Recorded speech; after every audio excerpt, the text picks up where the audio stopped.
안녕하세요. 중앙프라자 김지인입니다. 안녕하세요. 김선입니다. 이사님, 이제 곧 월동방제 할 때가 됐어요. 네. 월동방제 언제 해야 되는지, 어떻게 해야 되는지 가르쳐 네. 주세요. 이제 가을철에 다 이제 수확을 하시고 한 번 치시는 것도 월동방제로 우리가 거의 다 포함해서 말씀을 드리기도 하죠. 근데 지금은 올해는 사실 2025년 12월 31일이거든요. 너무 추워서 그거는 하실 수 없고요. 나무가 얼기 시작하고 수관이 얼기 시작할 때는 물을 주시면 안 되니까.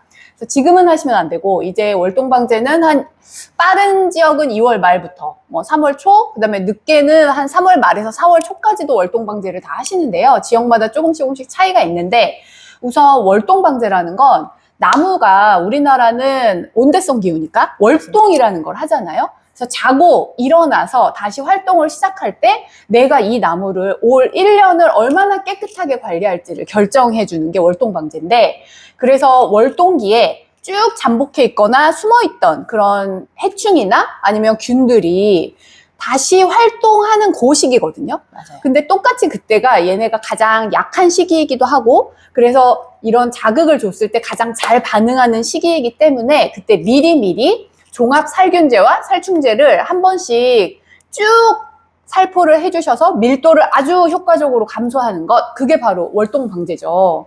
그래서 이제 그런 시기가 아까 말씀드렸다시피 2월 말부터 한 4월 초까지, 이때까지가 월동방제의 적기입니다.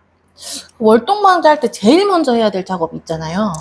제일 귀찮기도 하고 가장 힘든 작업이죠. 그죠? 그리고 사실은 그 작업을 잘 하셔야 1년 농사가 되게 효과적으로 굴러가요. 그게 바로 전지 작업이랑 이런 밭, 그 다음에 뭐 이런 조피를 다 껴내는 그런 작업, 그 다음에 과원에 쌓인 낙엽이라든지 이런 것들 중에 그 사이사이에도 다 병해충이 있으니까 그거를 다 뭐 이렇게 정리를 해주시는 그 작업을 한번 해주셔야 됩니다. 그걸 한 다음에 이제 사용해야 될 제품들이 있죠. 네.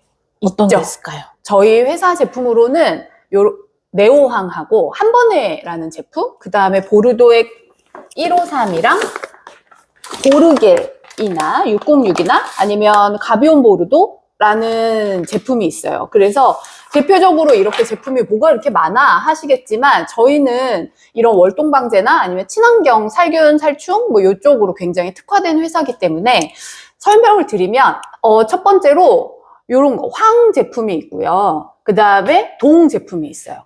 그래서 황 제품은 깍지나 응애 같은 거를 잡으면서 곰팡이균에 얘는 굉장히 효과가 뛰어나고, 구리 제품으로는 보르도액이 있습니다. 그래서 보르도액은 요즘에 이런 과원이 시간이 계속 되면 될수록 누적되어 있는 균들이 되게 많아지거든요. 특히 예전에는 복숭아 과원 같은 데서는 탄저 같은 게 크게 문제가 되지 않았었는데, 한 2년 전부터는 탄저가 굉장히 많이 발병하고 있고, 걔가 계속해서 잠복해 있다가 과원 전체로 번져나가면서 피해를 좀 쌓고 있는데요.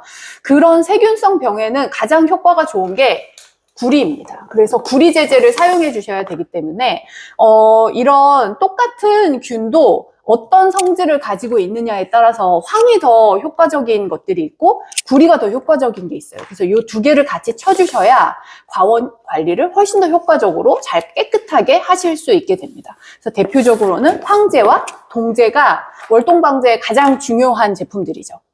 그럼 이건 뭐예요, 선생님? 한 번에는 일반적으로 황은 걔네가 흡기, 호흡, 황에서는 미세하게 가스가 나오잖아요. 그래서 공기 중에 이게 노출되면 가스가 나오는데, 황가스를 이렇게 호흡을 딱 시작하는 응애하고 깍지들이 걔를 호흡을 하면서 죽는 건데, 그럴 때 걔네가 또 호흡을 한 이후에 다른 추가 호흡을 해가지고 얘네를 완화시키지 못하게 그 호흡기를 막아주는 역할을 하는 게 일반적으로 알고 계시는 기계유제예요. 근데 그 기계유제의 역할을 하는 게 요 한 번입니다. 그런데 기계유제의 기능은 얘가 해줄 수 있는데, 기계유제의 단점은 또 보완하는 제제예요. 그리고 일반적으로 저희가 황을 사용할 때 기계유제를 혼용해서 사용하시면 안 되고, 맞아요. 또 기계유제는 어린 나무나 아니면 약간 수세가 약해진 나무의 경우는 매년 살포할 수가 없어요. 그런데 저희 한 번에는 혼용해서 살포하셔가지고 살포를 한 번만 하실 수 있는 이런 편리성이 있고, 또 하나는 1년, 매년 살포를 하셔도 나무의 수세를 약화시키지 않기 때문에 그런 면에서 과원 관리를 보다 더 쉽게 하실 수 있습니다.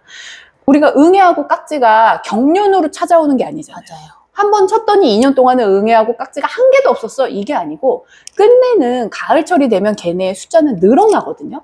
그러면 내년에도 줄여주고 그 다음에도 줄여줘야 되지. 그 다음 해는 올해는 기계유제를 안 치고 넘어가도 되고 그게 아닌데 기계유제의 특성상 2년에 한 번만 쳐야지 되기 때문에 오히려 좀 과원관리가 한 번 칠 때 되게 세게 된 것 같지만 좀 잘 이거 유지하기가 쉽지가 않아요. 근데 한 번에는 지속적으로 매년 살포를 하실 수 있고 이런 네오황이랑 혼용해가지고 한 번에 살포를 또 하실 수 있기 때문에 내가 물리적으로도 편하고 효과적으로도 우수하다고 저희가 권장을 드리는 제재입니다.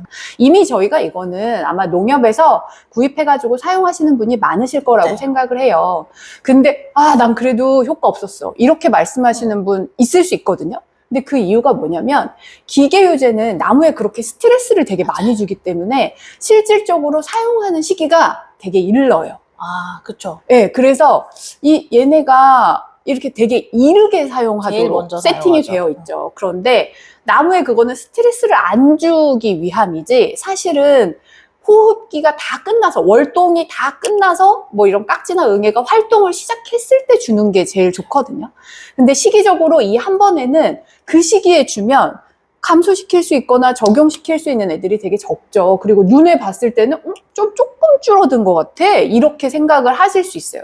딱 그 시기에 그 살포력과 그쵸. 방제력으로 따지면. 그런데 실질적으로 저희 거는 걔네가 다 깨어난 이후에 기계유제보다 사용하는 시기가 더 나중입니다. 그래서 꽃이 한두 개 이제 피려고 하거나 꽃봉오리가 막 이제 올라와서 정말 수세가 풀로 올라왔을 때 저희 거는 2개를 혼용해서 사용하실 수 있거든요. 그러면 그때는 10개가 깨어난 상태에서 10개를 죽여서 나머지 90개는 나중에 깨어나는 게 좋으냐 아니면 100개가 다 깨어난 상태에서 한 50개 정도 죽여서 50개만 남아있는 상태로 1년을 시작하는 게 좋으냐 이 선택지예요.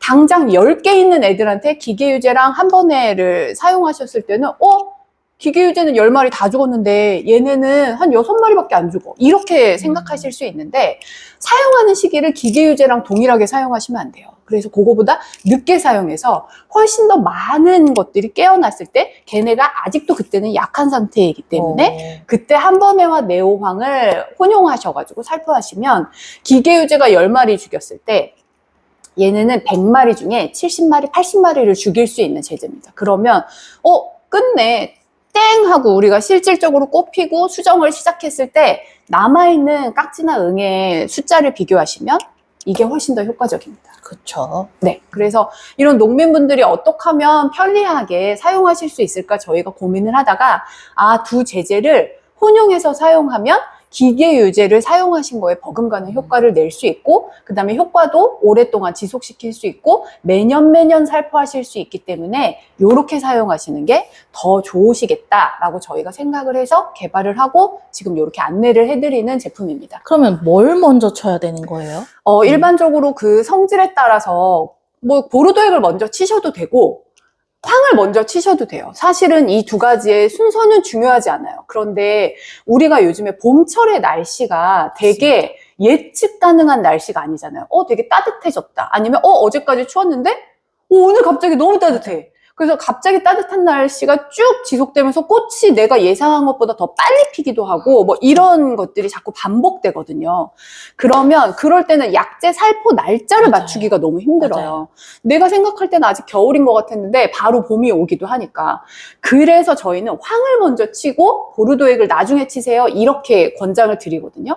그 이유가 그래도 우리가 매를 맞을 때를 생각하면 보르도액은 팡 때리면 약간 피멍이 드는 그런 정도의 스트레스나 강도로 이렇게 식물한테 작용이 돼요.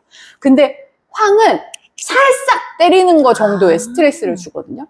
그러면 멍은 다 회복이 되고 나서 그 자리를 또 맞아요. 안 아프잖아요. 근데 찰싹 때린 거는 조금 지나서 이렇게 문지르고 다시 또 맞아도 괜찮거든요. 그래서 똑같은 원리로 황은 치고 나셔서 이거는 약재 살포를 하시고 나서 일주일 정도만 띄우시면 다음 약재 살포를 할 수 있어요. 그 다음에 나무가 너무 어린 나무가 아니고 우리는 지속적으로 과원 관리를 하면서 황도 사용했었고 보르도액도 사용했었어 라고 하는 과원의 경우에는 한 5일 정도만 지나고 나면 다음 약재를 살포하실 수 있거든요. 그렇기 때문에 황은 치고 나서 일주일 후면 다음 약재를 칠 수 있으니까 보르도액을 내가 칠 수 있는 그 날짜를 이렇게 계산하기가 조금 더 쉬워져요. 근데 보르도액은 조금 전에 제가 말씀드린 것처럼 조금 더 자극이 있기 때문에 적어도 열흘 이상은 띄우세요 라고 저희가 이제 말씀을 드리거든요. 그래서 길게는 한 2주 정도 띄우신단 말이에요. 그래서 어린 나무나 이럴 때는 2주. 근데 요즘 봄철에 2주면 어마어마하게 날씨가 많이 좀 변화하는 날씨입니다. 그래서 2주 안에 막 꽃이 갑자기 화다닥 피기도 하고 하기 때문에 보르도액을 치고 나 2주 뒤에 황 쳐야지 하면 황을 못 치고 넘어가는 경우가 되게 많아요. 그런데 초기에 균을 줄이는 것도 중요하지만 실질적으로 황을 칠 때 가장 중요한 건 깍지하고 응의 밀도를 줄이기 위해서 황을 치시는 거기 때문에 황을 먼저 무조건 치시고 그 다음에 보르도액을 치세요. 이렇게 저희는 이렇게 권장을 드리죠. 농약 사용하지 마시고 보르도액 사용하세요 라고 저희가 얘기하는 이유는 보르도액에는